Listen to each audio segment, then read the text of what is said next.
बात कहाँ की हो रही है? आज इतने बड़े बड़े पंथ चल रहे हैं, सब पंथ कबीर साहब की बाणी लेके चल रहे हैं। कोई ऐसा पंथ नहीं जो कबीर साहब की बाणी नहीं ले रहा, सबके सब ले रहे हैं। लेकिन कबीर साहब के मूल भेद को समझ नहीं पाते कि क्या कहना चाह रहे हैं साहब। इसीलिए ज्ञान तो हिंदी पार्ट में तो लिख देते हैं, पूरा ज्ञान साखिया शब्द लिख दी कबीर साहब की, लेकिन प्रैक्टिकल ज्ञान जो है वो मैच नहीं हो पाता। लिखेंगे सब कबीर साहब की बाणी, शब्द शब्द सब कोई कहे वह तो शब्द विदे जीवा पे आवे नहीं, निरख परख कर ले, लेकिन फिर भी नाम वही दे रहे हैं जो बोलने में आ रहा है, लिखने में आ रहा है, पढ़ने में आ रहा है। क्योंकि वो ये सोचते हैं कि इन नामों को जपने के बाद जो प्राप्ति होगी वो है नियक्षर नाम, जबकि ये बिल्कुल गलत है।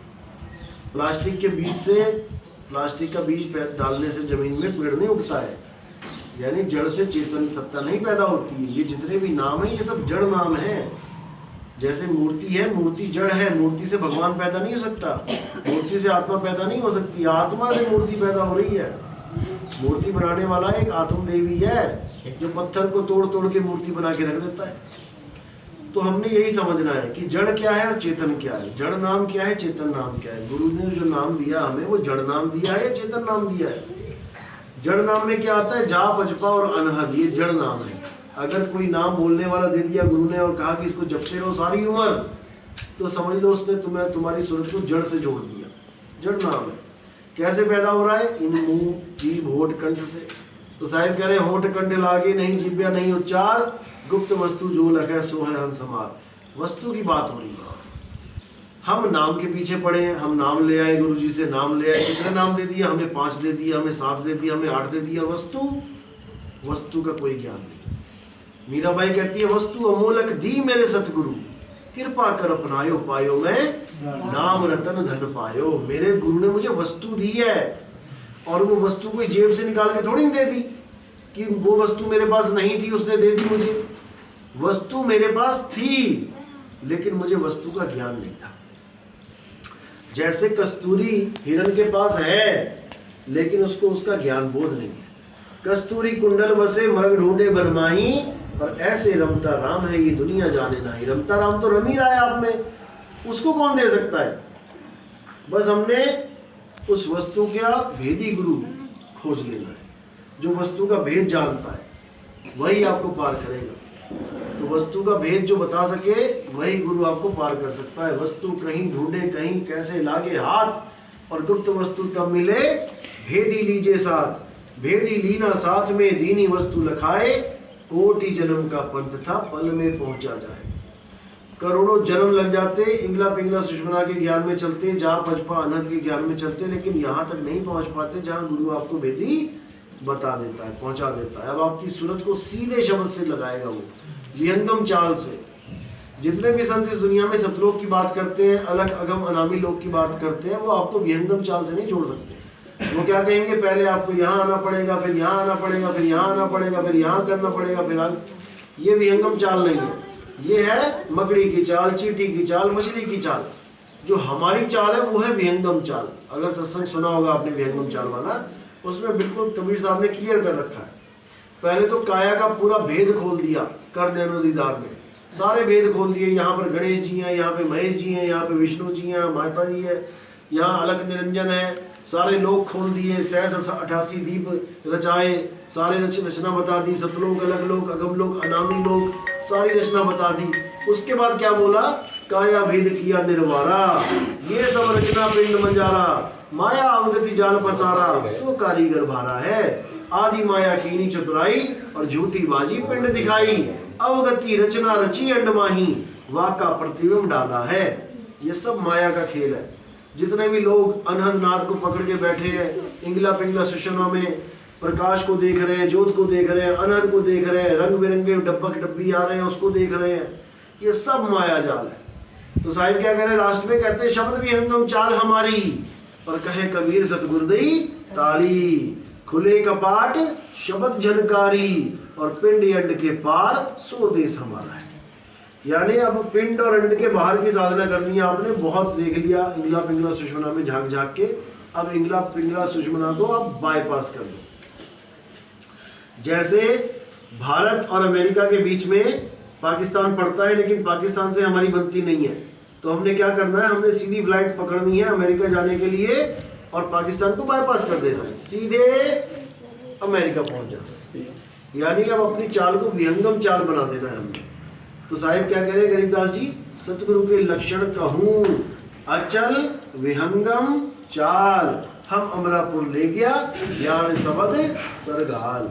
यानी सिर पे रख के ज्ञान शब्द को वो मुझे परमात्मा मुझे सतलोक में ले गया। सतलोक यानी कोई लोक नहीं है वो। साहिब कहते हैं लोक अलोक शब्द है भाई, और जिन जाना तिन संशय जाई। शब्द ही हमारा लोक है, हम शब्द से बिछड़े हैं, शब्द में ही हमने समाना है, तब हमारी मुक्ति होगी। हमने किसी सतलोक में नहीं जाना, कोई अलग लोक अनामी लोक अगम लोक में नहीं जाना। हमने कहाँ जाना है, सुरत समाए शब्द में और वाह को काल न खाए। शब्द में ही हमारा स्थान है, शब्द ही हमारा गुरु है, शब्द ही हमारा पिता है, जिसको सतनाम कहते हैं। सतनाम ही हमारा पिता है। संत घासीदास हुए एक छत्तीसगढ़ में, वो सतनाम को अपना पिता कहते थे कि मेरा पिता सतनाम है, और उनके पंथ का नाम है सतनामी पंथ। अब कई महात्मा सतनाम को क्या बता देते हैं, ओम सोम सतनाम है, ओम सोम सतनाम है। तो घासीदास जी पिता क्यों कह रहे हैं उसको, सतनाम को, और बाबा नानक उसको सतनाम वाहिगुरु क्यों कह रहे हैं। वाहिगुरु तो एक है, ओम सोम वाहिगुरु नहीं हो सकता। ओम सोम तो स्वयं सत्य नहीं है, उनका नाम जोड़ के मिला के सत्य कैसे हो गया। सत्य वो होता है जिसका कभी नाश नहीं होता। तो सत्य केवल एक है, और सत्य क्या है, आत्मदेव ही सत्य है। इस दुनिया में बाकी जो कुछ भी है वो तीन गुण के अंतर्गत आता है। केवल एक आत्मा है जो तीन गुणों से ऊपर है। उसको क्या बोला, तीन गुणों की भक्ति में भूल पड़ा संसार, और कहे कबीर निज नाम बिन कैसे लागे पार। निज नाम यानी निज नाम, मेरा नाम, क्योंकि मैं अपने आप को शरीर मान बैठा हूँ, शरीरों के नाम लेके बैठा हूँ। अब मुझे अपनी आत्मा का नाम चाहिए, जिसके लिए नानक साहब ने कहा प्रभु कृपाल कृपा करे नाम नानक साधु संग मिले। जब प्रभु कृपा करता है तो नाम मिलता है, साधु का संग मिलता है। और नाम क्या देता है कि कहे नानक के भी तेरी वड्याई कोई नाम न जाने मेरा।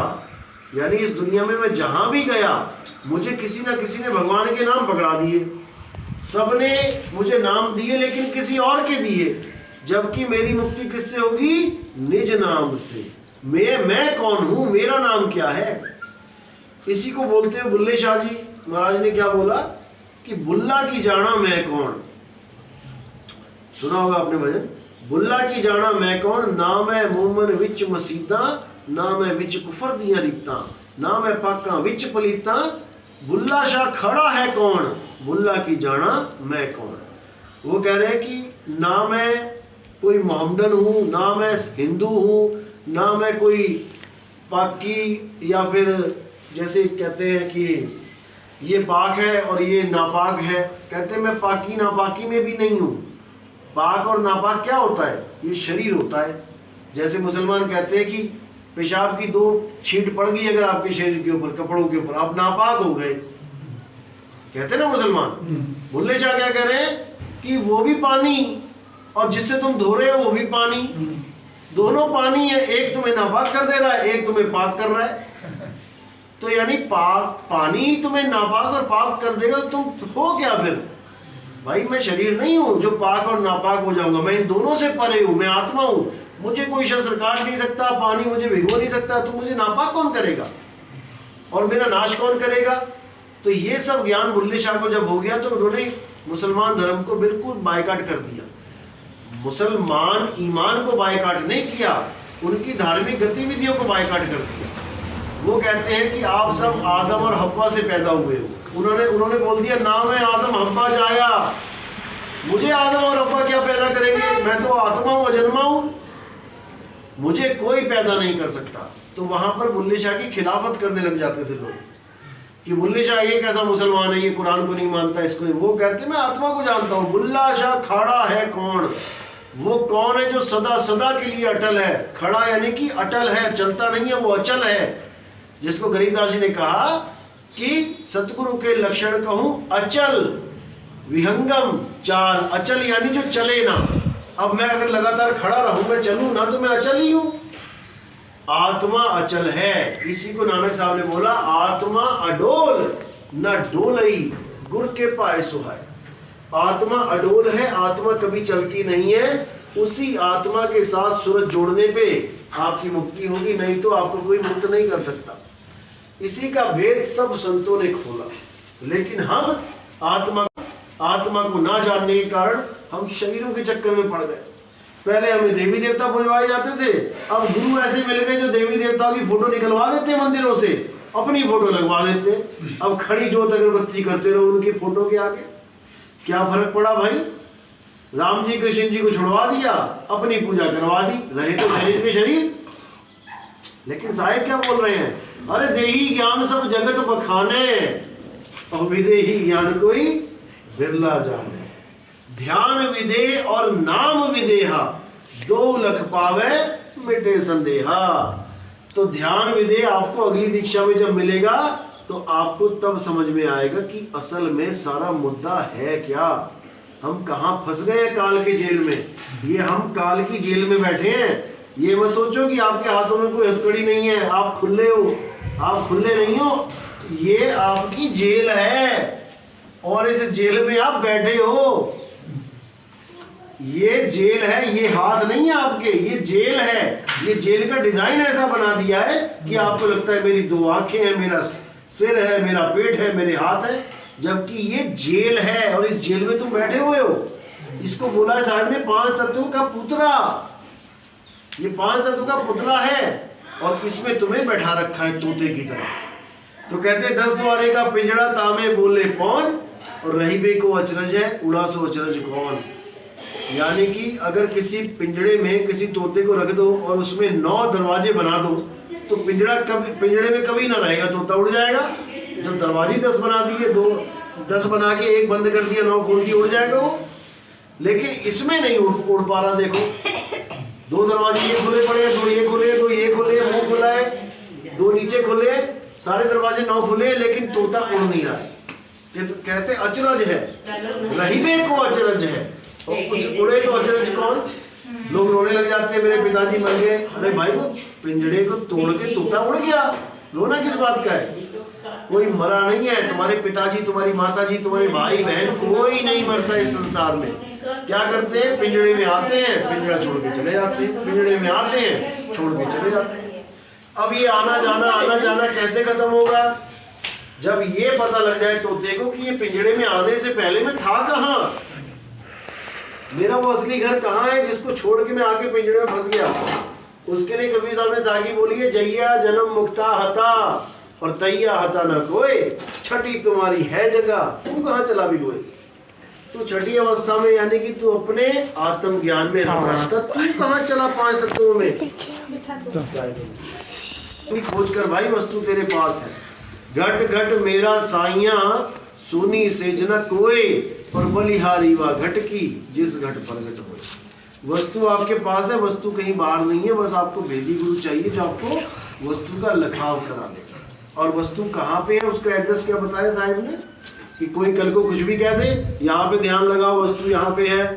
नाभि में ध्यान लगा लो, देखो कस्तूरी नाभि में है, हिरण के तुम्हारी भी नाभि में परमात्मा फिट है, ऐसा नहीं है। उसके लिए साहिब ने बोला, अदर द्वीप तहाँ गगन गुफा में है निज वस्तु सारा, और ज्योति स्वरूपी अलख निरंजन धरता ध्यान हमारा। वस्तु का एड्रेस ही बता दिया। अब कोई वेदी गुरु होगा तो समझ में आ जाएगा उसको कि देखो एड्रेस लिखा है, नहीं तो कोई गायक गुरु होगा तो गा गा के रात काली करके चला जाएगा। अब उसको पूछो ये तूने गाया है, इसका मतलब क्या है? अदर द्वीप तहाँ गगन गुफा में है निज वस्तु सारा, और ज्योति स्वरूपी अलख निरंजन धरता ध्यान हमारा। यही वो एड्रेस है जो आपको दूसरी दीक्षा में बताया जाएगा। इसी एड्रेस की कमी की वजह से हम सब भटका खा रहे हैं, क्योंकि हमें पता ही नहीं हम आए कहाँ से और जाना कहाँ है। दोनों एड्रेस है। अभी आपको यहाँ रजिस्टर लगा दें, आप लोग लिखो कि कहाँ से आए हो, तो क्या लिखोगे? एड्रेस लिखोगे। और उसके बाद पूछे कि भाई सत्संग के बाद कहाँ जाओगे, तब भी एड्रेस लिखोगे। अब आने का और जाने का एड्रेस आपको पता है तो आप निर्द्वंद हो, आए, सत्संग सुना, लंगर पानी छका और घर को चले गए। कौन रोएगा यहाँ पे? रोता कौन है? जिसे ना आने का पता न जाने का पता, वो रोएगा। तो साहिब कह रहे कहाँ से आया और कहाँ जाएगा, खबर करो अपने तन की, और सतगुरु मिले तो भेद बताए, खुल जाए अंतर खिड़की। ज्ञान रूपी चक्षु खुल जाएंगे, तुम्हें पता लग जाएगा कि मैं कहाँ से आया हूँ और मैंने जाना कहाँ है। तो साहिब कह रहे मन की तरंग मार लो, बस हो गया भजन, आदत बुरी सुधार लो, हो गया भजन। आए हो तुम कहाँ से और जाना तुम्हें कहाँ है, इतना बस विचार लो, हो गया भजन। बस इतना ही काम है संतों का, वो तुम्हें एड्रेस देने आते हैं, कोई तुम्हें पहुंचाने नहीं जाता वहां तक, भूल जाओ इस बात को। आप सबको मैसेज आ गया था ना कि भाई इतनी तारीख को इतने बजे मैं आ रहा हूँ, एड्रेस पहुंच गया सबके पास? क्या मैं लेने गया किसी को? कोई नहीं गया। क्या मैं छोड़ने जाऊंगा घर पे किसी को? कोई नहीं जाएगा। बस तुम्हारे पास एड्रेस होना चाहिए, तुम खुद पहुंचोगे, और एड्रेस होगा तो तुम खुद जाओगे, बीच में बचोले की जरूरत नहीं है। सीधी सी बात है। उसके लिए साहब ने बोला कि लो चुंबक की प्रीत ज्यों लोह को लेत उठाए। अब लोहे को चुंबक ने उठाया तो बीच में किसकी जरूरत है? किसी गुरु की जरूरत है क्या? किसी गुरु की जरूरत नहीं है। बस जरूरत क्या है कि ये लोहा जो भटक रहा है इधर इधर इधर, इसको सेंटर में लेके आना है। बस सूरत फंसी संसार में, तासे पड़ गई दूर। अब क्या करना है? सूरत बांध स्थिर करो। जब तुम यहाँ पे स्थिर करोगे तब एक डोर आएगी यहाँ से। डोर कौन सी है? वही मकर तार की डोर है। उसी डोर पे आपने चढ़ना है। लोहे को चुंबक जब उठाती है तो बीच में कोई क्या धागा बंधा होता है? बाकी आप कोई भी चीज, बाल्टी को भी उठाना है आपने, कोई सामान उठाना है तो आप धागा बांध के उठाओगे छत पे से, धागा दिखाई देगा। लेकिन चुंबक लोहे को जब उठाती है तो वो भी एक धागे से ही उठाती है, लेकिन वो धागा दिखता नहीं है। उसको कहते हैं चुंबकीय धागा, मैग्नेटिक फील्ड। चुंबक का भी धागा ऐसे बनाया जाता है। डायग्राम जब देखोगे तो पूरे डायग्राम में जब चुंबक पूरा जोर लगाती है तो लोहा अपने आप उठता चला जाता है। अब चुंबक तो हर जगह फिट है, लेकिन तुम्हें धागे का नहीं पता, डोर का नहीं पता। तो साहिब कहते हैं सात दीप नौ खंड में सतगुरु फेंकी डोर, और वापे हंसा ना चढ़े तो क्या सतगुरु का दोष। जब तुम्हें उसका डोर का ज्ञान ही नहीं दिया गुरु ने, तो तुम कैसे पहचानोगे मैं क्या क्या पकड़ के चढ़ूं? तुम्हें कुछ बताया ही नहीं, बस तुम्हें 10वें दौर का बता दिया, बेटा यहाँ पे ध्यान रखो। उससे क्या होगा? जब तक तुम्हें डोर का नहीं पता लगा कि मैं करूंगा, दाव क्या है, असली खेल है दाव। गुरु गुरु में भेद है, गुरु गुरु में भाव। सोई गुरु नित बंदिए शब्द बतावे दाव। यानी कि जैसे किसी सपेरे ने अपने शिष्य को समझाया कि सांप कैसे पकड़ना है, तो वो उसको दाव बताता है। वो बताएगा कि बेटा सांप की पूंछ मत पकड़ना कभी भी, कि तुम सांप की पूंछ पकड़ ली तो वो उल्टा होकर तुम्हें काट लेगा। सांप की कभी कमर मत पकड़ लेना पीछे से, कमर पकड़ ली तब भी काट लेगा अगर बीच में से पकड़ ली। अब क्या करना है? सांप का ध्यान कहीं और करना है और पीछे से उसकी गर्दन दबोच लेनी है। जब तुम उसकी गर्दन दबोच लोगे तो क्या करेगा? ज्यादा से ज्यादा लपेटा मार लेगा तुम्हारे हाथ में, इससे ज्यादा कुछ नहीं कर सकता, क्योंकि तुमने उसकी मुंडी पकड़ ली। अब वो हिल नहीं सकता, तुम्हें पलट के काट नहीं सकता। ये दाव है, बड़े से बड़ा कोबरा इस दाव में आ गया ना, कुछ नहीं कर सकता हूँ। तो ये है दाव। अब हमारा जब काल के साथ जंग होगा, जब हमारी मृत्यु आएगी, काल भगवान आएगा, तो हमारे पास दाव क्या है? अगर हमारे पास दाव है तब तो हम बच गए काल से, नहीं तो क्या होगा? बाकी जीवों की तरह चल गर्भ के अंदर। अब दाव क्या है? काल को पकड़ने का, काल से जीतने का। काल के सिर पे पांव दे सतगुरु के उपदेश। एक बार युद्ध हो रहा था ना दुर्योधन का, किसका? अपना भीम का, और एक और था जो जरासंध। जब उसका मल्ल युद्ध हो रहा था तो अब वो हरा नहीं पा रहा था भीम, उसको कितना ताकतवर भीम, लेकिन फिर भी उसको हरा नहीं पा रहा था। तो कृष्ण जी ने क्या किया? बाहर से, याद नहीं है? दाव बताया उसे, तिनका तोड़ के ऐसे फेंक दिया। ये दाव था। अगर गुरु ने दाव दे दिया तो जीत पक्की है।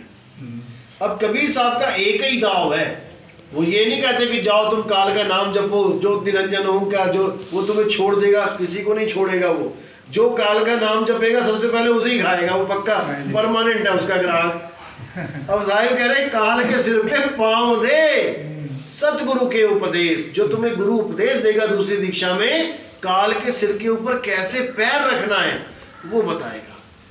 और जब आप पैर रख दोगे फिर क्या कहते हैं, साहिब वहां पकड़ के ले चले अपने देश। इसी को धर्मदास जी कहते हैं, मेरे सतगुरु पकड़ी बाह, नहीं तो मैं नहीं जाता। बाह पकड़ ली यानी मैंने काल के सिर पे जैसे ही पैर रखा, अब गुरु ने मेरी बाह पकड़ ली। गुरु क्या है, शब्द है। बाह पकड़ ली यानी मैंने काल के सिर पे जैसे ही पैर रखा, अब गुरु ने मेरी बाह पकड़ ली। गुरु क्या है, शब्द है। बाह क्या है, मकरतार की डोर है। और धर्मदास क्या है, धर्मदास सूरत है। समझ रहे हो? बिल्कुल समझ रहे। हाँ, बस यही समझना है। जिसने ये समझ लिया उसका बेड़ा पार हो गया, नहीं तो यहीं रह गए 9 दरवाजों में उलझे। चलो, बाकी सत्संग मैंने कर रखे सारे, YouTube पे सुनो। अब यही विराम देते हैं वाणी को और दूसरी दीक्षा का करते हैं प्रोग्राम। बाकी लंगर। अच्छा, दूसरे दोबारा कब आओगे साहब? दोबारा जल्दी आएंगे। वैसे तो 1.5 महीने के अंदर वापस आना है। ठीक है, महीने 1.5 महीने का।